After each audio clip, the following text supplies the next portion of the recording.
ભારે વરસાદના કારણે સુરતના કતારગામ ઝોનના હરિદર્શનના ખાડા સહિતના અનેક વિસ્તારમાં પાણીનો ભરાવો થયો હતો, જે બાબતે સ્થાનિકોએ જણાવ્યું હતું કે આ વિસ્તારમાં શાળાઓ તેમજ ટ્યુશન ક્લાસીસ આવેલા છે, પરંતુ પાણી ભરાવાના કારણે સ્કૂલ વાન કે બસ ન આવતા હોવાથી વિદ્યાર્થીઓએ ચાલીને જવા મજબૂર બને છે, તેમજ આ વિસ્તારના રહીશો સહિત વાહન ચાલકોને પણ ભારે હાલાકી ભોગવવી પડે છે। આ અંગે તંત્રને રજૂઆત કરવા છતાં કોઈ કામગીરી ન કરાઈ હોવાના સ્થાનિકો દ્વારા આક્ષેપો કરવામાં આવ્યા છે।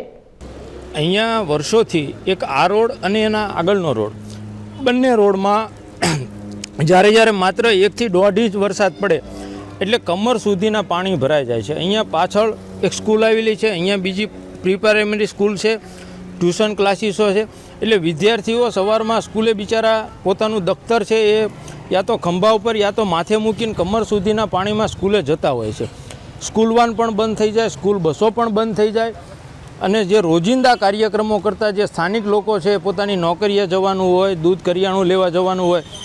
તો પોતે ઘરમાંથી બહાર ન નીકળી શકે અને ઘરમાં કેદ થઈ જાય એ પ્રકારની પરિસ્થિતિ વર્ષોથી ઉદ્ભવે છે। અહીંયાના સ્થાનિક કોર્પોરેટરો હોય કે ધારાસભ્ય હોય કે કતારગામ ઝોનના ભ્રષ્ટ કહેવાતા અધિકારીઓ હોય એને રજૂઆતો કરીને થાક્યા, પણ એને કતારગામ ઝોનમાં ચાલતા ગેરકાયદેસરના બાંધકામોમાં હપ્તા લેવામાં નવરાય છે, તોડબાજી કરવામાં નવરાય છે, પણ લોકોની સમસ્યા સાંભળવામાં નવરાય નથી। ઉલટાથી પડ્યા ઉપર પાટું આના પર એવી વાત છે કે જ્યારે સ્થાનિકો રજૂઆત કરે ત્યારે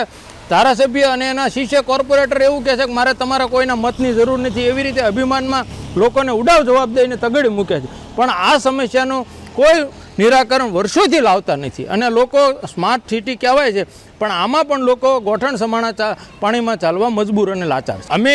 અમારા રીતે હજી રજૂઆતો વર્ષોથી કરીએ છીએ અને કરતા રહીશું। જ્યારે પણ ચૂંટણી આવશે ત્યારે મતથી આનો જવાબ અહીંયાના આ વિસ્તારના લોકો દેવાના છે।